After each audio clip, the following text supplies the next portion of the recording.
are back on the air for our weekly live chat with the phenomenal Jason Spiess. Good morning, Jason. How are you this fine Friday morning? You know, I'm not doing too bad. Can you hear me okay? I can hear you loud and clear. Okay, good. I was just checking my mic levels on a few things here because I'm patched in as well. So, today, you know, we got a number of things to talk about. Of course, we did, honestly, if you go to the crudeliferightennow.com, thecrudelife.com, we've got all kinds of content up there for the past week because obviously people are at home now. People are not as active as they used to be. Some people are still out in the field, and we can talk about that in just a second or two, but there's a number of different people who have tips, if you will, how to work from home because they've been doing it for, 10 years. One guy, I think he's 24 years, 15 years, that's what it was. Working at home since 2006. Look at that, I added a year, so 14. I was told there'd be no math on Fridays, but sometimes I guess, you know what, we win some, we lose some, and that one I lost in real good format. Okay, but point is, stay-at-home tips, in terms of how to work from home. And right now, if you go onto social media, it's inundated and loaded with people partying and positive pictures, and it looks like everybody's on the Brady Bunch because you got 20 people on one different screen and all kinds of different things, and that's fine, and the people that we talked to that talked about the home office and everything, there is that enjoyment period, and then the honeymoon is over, and then the reality sets in, and pretty soon you start realizing that, you're working from your house and you don't have an escape anymore. And so pretty soon you're like, I got to go to the coffee shop to, just see if people still exist, and it's just there's an adaptation period and a growing pain. And right now everybody's in this is great phase. It's like vacation and party. And so you worked from home last week. What was your thoughts and feelings on that? Oh, I see. Okay, so every day this week I've actually been going home to do the remote over the noon hour for noon news, and that's mostly so that I can practice the transitions and stuff. I need to be able to get better about it, but I've completely skipped the phase where you're like, oh yeah, this is awesome, I get to work from home, because I own a business where I work from home, and so I've already realized the lack of escape in there. And for me personally, when it comes between working from home or working at it is so much easier to be at the station physically. I do the same thing, but it honestly feels like there's more work to it at home. Well, there's something to be said about, being away from your kids coming in and getting your attention when they want to, the dog barking when you're on a conference call, yeah. the UPS guy, hitting the doorknob. Maybe your spouse comes in and is changing a light bulb or is telling you to go change a light bulb, or, reminding you that, you got to pick up the dry cleaning later, something. There's just family interruptions, and it's very difficult to get mad or judge those because you're in your house. Yeah. So there's, a lot of people say, maybe have a designated room that you can either lock or, make sure people understand that, when they're in there, you don't go in there. One of the things I always thought that would have been a very good idea was when there was kind of that renovation happening where alleys existed and detached garages. I always thought a good idea would be to bulldoze the detached garage and put up a double stall garage with a bonus room or an office above the garage. And back when I was pitching the idea to builders, it was for people with home offices because, 15 years ago, the home office was a trend. It went away, and it's kind of been a slow gain since then. But, 15 years ago, there was a blog revolution, if you will. There was a digital revolution.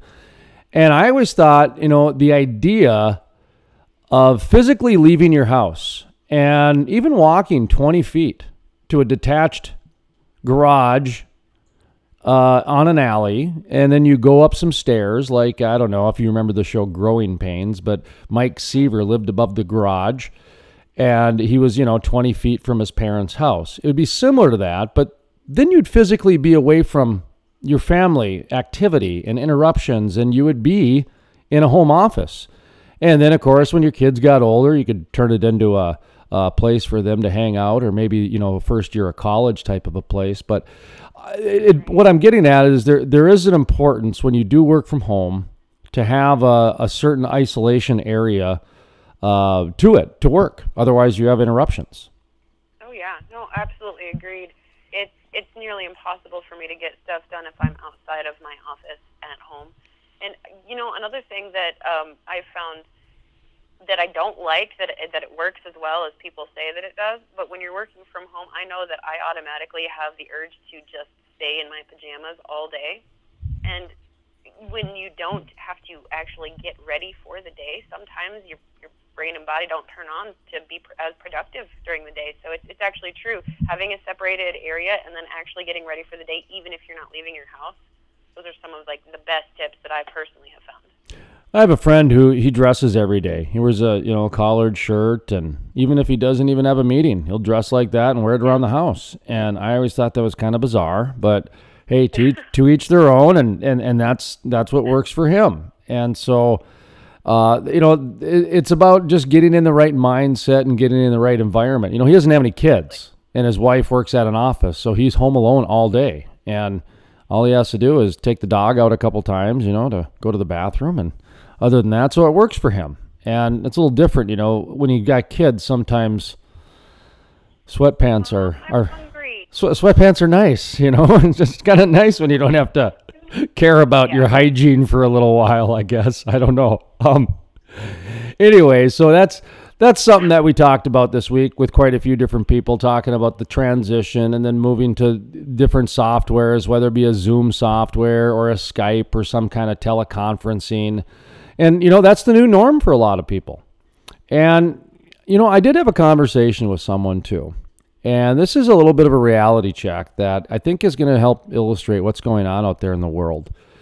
We are going through some changes, and those changes are set in motion whether we like it or not. And, like when you think of all the restaurants that have shut down, probably 25% at least will not open up ever again. And that's terrifying. That's terrifying. It's not only terrifying from, these are friends of mine, because that's how we got started on this. A friend of mine who works in a news department, we were talking just kind of off the air one day, just catching up on things. And we started talking about some friends of ours that own restaurants and how concerned we were for them. And he just said, he goes, Jason, the reality is at least 25% of the restaurants will probably never open again. And that, it really hit me, that really hit me hard, not only from my friend standpoint, but just how communities are going to change going forward. Right. And I get it, everything is going to be fine. The sun's going to come up, and, we'll probably be better off when this is all said and done. And I get all that. But at the same time, it's still tough. And it's still hard. And I think it's okay to talk about. And I think it's okay to help process. And I heard an ad earlier. I was listening to something online, and some ad came on, and it talked about, discussing the coronavirus with your kids. And it talked about the reason for it is that they're aware of it, and they can pick up on the emotional tension. And so it's probably best to talk about it. And I agree with that. There's some things that are just good to talk about, I do agree. Well, knowledge is power, and even if saying it out loud sometimes helps people to process it out. Even if you're not looking for any feedback, sometimes just being able to say it out loud helps to make sense of it. But keeping everything in and trying to keep going like nothing is going on is absolutely not healthy. No, and right now, I think it's really important for people to stay calm, because we are in such uncertain times that everything literally is on the table in terms of discussion. Now, the reason to stay calm is that if there's a discussion that might frighten you, that doesn't mean that it's going to happen. That means, though, it is being discussed. Like in the oil and gas industry, there's headlines where there's an actual discussion about nationalizing oil. And that is like one of the most taboo things to ever talk about. But there's headlines being popped up about it.